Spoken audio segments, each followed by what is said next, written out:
सभी को नमस्कार। मैं इंदिरा सैनी आज की हिंदी की कक्षा में आप सभी का स्वागत करती हूँ। आज हम स्नातक द्वितीय वर्ष के लिए रीति काव्य के अंतर्गत जगन्नाथ दास रत्नाकर द्वारा रचित उद्धव शतक के कुछ पद पढ़ेंगे। पूर्व की कक्षा में भी हम जगन्नाथ दास रत्नाकर द्वारा रचित उद्धव शतक के कुछ अंश पढ़े थे, जिसमें हमने देखा कि श्री कृष्ण यमुना नदी में स्नान करने गए। वहाँ उन्हें एक कमल दिखाई दिया। उनसे उनको राधा जी की स्मृति आ गई और वो अपनी विरह व्यथा अपने मित्र उद्धव से कहते हैं। इसी क्रम में आगे का अंश है। मोर के पंखों वनी को मुकुट छबीलो छोरी, क्रीट मणि मंडित धराई करिहे कहाँ, कहे रत्नाकर त्यों माखन स्नेही बिनु, सट रस व्यंजन चबाई करिए कहाँ। गोपी गवाल बालनी को झोंकी बिरहा नल में, मैं हरि सुर वृंद की बलाई करिहे कहाँ, प्यारो नाम गोविंद गोपाल को बिहाई हाय, ठाकुर त्रिलोक के कहाई करिए कहाँ। प्रस्तुत जो पद है उसमें श्री कृष्ण विरह व्यथा से अतिशय पीड़ित हैं। वे अपने मित्र उद्धव से विरह व्यथा का कारण बतलाते हुए कहते हैं कि ब्रज के प्रति उनका इतना अनुराग है कि उसके सामने तीनों लोकों की संपदा भी नगण्य है। श्री कृष्ण अपने मित्र उद्धव से कहते हैं कि मोर पंख के पखोवनी को मुकुट छबीले छोरी, क्रीट मणि मंडित धराई करही कहाँ। श्री कृष्ण अपने मित्र उद्धव से कहने लगते हैं कि हे मित्र, मोर पंखों का बना हुआ सुंदर मुकुट छोड़कर मणि जड़ित एवं शिरोभूषण जड़ा हुआ मुकुट धारण करके हम क्या करेंगे। अर्थात श्री कृष्ण की दृष्टि में मथुरा का राज वैभव ब्रज के सहज जीवन के सामने तुच्छ है। कहे रत्नाकर त्यों माखन स्नेही बिनु, सट रस व्यंजन चबाई करिए कहाँ। कवि रत्नाकर कहते हैं कि ठीक उसी प्रकार मक्खन की स्निग्धता के बिना तैयार किया गया नाना प्रकार के सुस्वाद्य भोज्य पदार्थ भी अरुचिकर पूर्व खाकर हम क्या करेंगे। यानी ब्रज के माखन दही और घी के सामने जो मथुरा में बनाए हुए अनेक प्रकार के व्यंजन हैं वह भी तुच्छ हैं। गोपी गवाल बालनी को झोंकी बिरहा नल में, मैं हरि सुर वृंद की बलाई करिए कहाँ। इसी प्रकार गोपियों को ग्वाल बालों को वियोग की आग में झोंक कर यहाँ देवताओं के संकट दूर करके मैं क्या लाभ प्राप्त करूंगा। अर्थात गोपियों की विरह व्यथा के सम्मुख यह कार्य बहुत ही तुच्छ है। प्यारो नाम गोविंद गोपाल को बिहाई हाय, ठाकुर त्रिलोक के कहाई करिए कहाँ। इसी प्रकार अपना प्यारा गोविंद गोपाल नाम छोड़कर तीनों लोकों के स्वामी कहलाने से हम क्या करेंगे। यहाँ मणिमंडित मुकुट, शटरस व्यंजन, देव कार्य की सफलता, ये सब ब्रज की गोपियों ग्वाल बालों के प्रेम के सामने जो श्री कृष्ण को तुच्छ महसूस होते हैं। ब्रज का स्मरण करके मथुरा का जो वैभवपूर्ण जीवन है वह उनको व्यर्थ लगने लगता है। कवि ने यहाँ आक्षेप अलंकार और छेका अनुप्रास अलंकार से काव्य पद को सजाया है। कहत गोपाल माल मंजू मणि पूंजती की, गूंजनी की माला की मिसाल, छवि छावे ना, कहे रत्नाकर रतन में किरीट अछ, मोर पक्ष अछ लक्ष, ऐसहु सुभावे ना, जसुमती मैया की मलैया अरु माखन को, कामधेनु गोरस हूँ गूढ़ गुण आवे ना, गोकुल की रज के कनुका ओ तिनुका संपत्ति त्रिलोक की विलोकन में आवेना।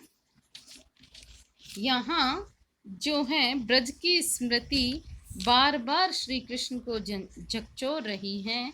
वे उसके कारण अत्यधिक व्याकुल हो रहे हैं और उद्धव से ब्रज की महिमा का वर्णन करते हैं और उन्हें इस ब्रज स्मृति से इतनी वेदना हो रही है कि वे सहन नहीं कर पा रहे। इसी का चित्रण इस पद में कवि ने किया है। कहत गोपाल माल मंजू मणि पूंजनी की गूंजनी की माला की मिसाल छवि छावे ना। कवि रत्नाकर वर्णन करते हुए कह रहे हैं कि श्री कृष्ण तब कहने लगे उद्धव से कि सुंदर कीमती मणियों के समूह से गुंफित मणिमाला साधारण घुघुचियों से बनी हुई माला की समता नहीं कर सकती। कहे रत्नाकर रतन में किरीट अच मोर पछ अच लच असहु सुभावे ना। मेरे इस रतन जड़ित मुकुट की शोभा सामान्य मोर पंखों से बने हुए मुकुट की शोभा के सामने क्या है, लाखवें अंश के बराबर भी नहीं है, यानी बिल्कुल ही तुच्छ है। जसुमती मैया की मलैया अरु माखन को काम धेनु गोरस गूढ़ गुण आवेना। माता यशोदा के द्वारा दी गई मलाई और मक्खन के जो गुण के सामने कामधेनु का गोरस यानी कामधेनु के जो दूध मलाई है आदि भी नगण्य लगते हैं। गोकुल की रज के कनुका ओ तिनुका संपत्ति त्रिलोक की विलोकन में आवेना। इतना ही नहीं, मुझे तो तीनों लोकों की संपदा गोकुल के धूल के कण और तिनके के सामने तुच्छ लगती है। यानी ब्रज भूमि की धूल कण, माता यशोदा द्वारा दिया गया मक्खन और गोपियों द्वारा बनाकर दी गई घुघुचियों की माला तथा मोर पंख का मुकुट, ये सब मेरे लिए परम आनंददायी है। इनके सामने मथुरा का जो है वैभव विलास है और तीनों लोगों का सुख भी मुझे अच्छा नहीं लग रहा। यहाँ कवि ने अनुप्रास व्यतिरेक तथा यमक अलंकार का प्रयोग अपने काव्य पद को सजाने में किया है। राधा मुख मंजुल सुधाकर के ध्यान ही सो प्रेम रत्नाकर हिये यूं उन्मख है त्यों ही बिरहा ताप प्रचंड सो उमड़ी अति उरद उसास को झकोर यों जगत है केवट विचार को विचारो पची हारी जात होत गुणपाल तत्काल नभगत है करत गंभीर धीर लंगर न काज कछु मन को जहाज डगी डूबन लगत है। इस पद में राधा की स्मृति आ जाने के कारण श्री कृष्ण की जो दशा हुई, जो विरह व्यथा उनको होने लगी, उसका वर्णन कवि ने यहाँ किया है। कवि कह रहे हैं कि राधा मुख मंजुल सुधाकर के ध्यान ही सो प्रेम रत्नाकर ही यो उन्मत हैं। कवि रत्नाकर कहते हैं कि श्री कृष्ण अपने मित्र से कहने लगे कि हे उद्धव, राधा के चंद्रमा के समान मुख मंजुल को ध्यान करके ही मेरे हृदय में प्रेम का सागर उमड़ने लगता है। त्यों ही बिरहा ताप प्रचंड सो उमड़ी अति उरद उसास को झकोर यो जगत है। तभी प्रबल विरह की आग अत्यंत उत्तेजित होकर निराशा और दुख से भरे ऊंचे उच्छ्वास को झकोर कर इस प्रकार जगा देती है। इस प्रकार जगा देती है। केवट विचार को विचारे पची हारी जात होत गुणपाल तत्काल नभगत है। कि विचार रूपी मल्लाह अपना सारा परिश्रम करके थक जाता है, किंतु तब भी मन रूपी जहाज का माल तुरंत ही आकाश में उड़ जाता है। करत गंभीर धीर लंगर न काज कछु मन को जहाज डगी डूबत लगत है। उस समय गंभीर धैर्य रूपी लंगर भी कुछ नहीं कर पाता, मन का जहाज डगमगा कर डूबने लगता है। यहाँ कवि ने जो है मन को जहाज की उपमा दी है, रूप दिया है, मन को जहाज का रूप देकर और डूबने लग जाता है। किसमें? यहाँ धैर्य खोकर मन विरह व्यथा में डूबने लग जाता है। इसका कवि ने चित्रण किया है। अनुप्रास और श्लेष अलंकार तथा सांग रूपक से काव्य पद को सजाया गया है।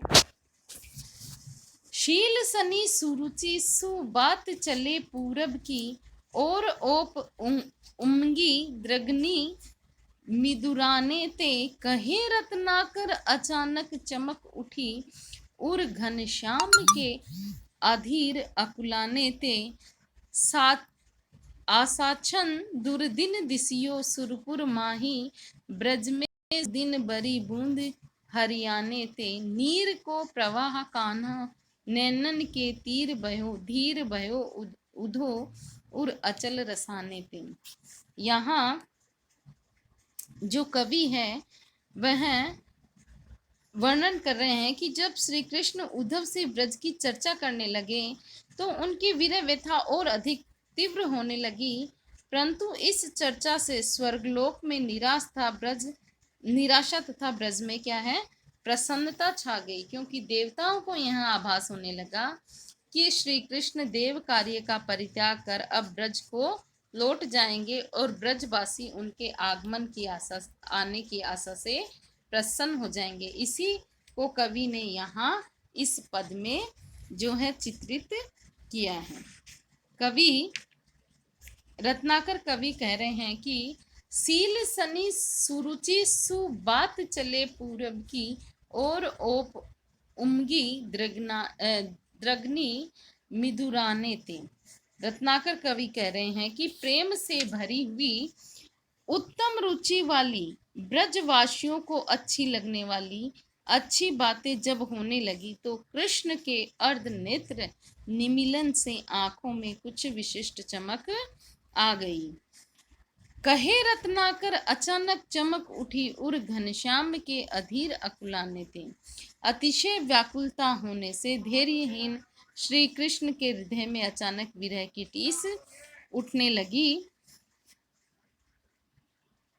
आछन दुर्दिन दिसियो सुरपुर माही, ब्रज के सुदिन बरी बूंद हरियाने थे। यह दृश्य देखकर जब श्री कृष्ण देवताओं का संरक्षण छोड़ करके ब्रज चले जाएंगे, इस आशा से टूट जाने के कारण स्वर्गलोक में कुछ समय यानी उदासी का वातावरण छा जाएगा। नीर को प्रवाह काना नैननी के तीर भयो, धीर भयो उधो उर अचल रसाने थे। और ब्रज में गोपियों और ग्वाल बालों में प्रसन्नता होने से सुंदर वातावरण दृष्टिगोचर होने लगा। उस समय भावावेश में श्री कृष्ण के नेत्रों की कोरों में अश्रुधारा बहने लगी, जिससे पर्वत के समान कठोर हृदय और स्थिर स्वभाव वाले उद्धव का हृदय भी पिघलने लगा और उनका धैर्य भी क्या है, डगने लगा, यानी उनका धैर्य भी छूटने लगा। यहाँ कवि की ये कल्पना है और भावानुभूति का अच्छा जो समावेश है कवि ने यहाँ किया है। कवि ने अतिशोक्ति अलंकार से काव्य पद को सजाया है। कवि ने जो है ब्रज भाषा का सुंदर प्रयोग किया है और भाषा भावों के अनुरूप प्रयोग की गई है। आज की विरह जो वियोग श्रृंगार रस है उसका कवि ने यहाँ चित्रण किया है। आज की कक्षा के लिए हम इतना ही पढ़ेंगे, इसके आगे का अंश अगली कक्षा में पढ़ेंगे। धन्यवाद।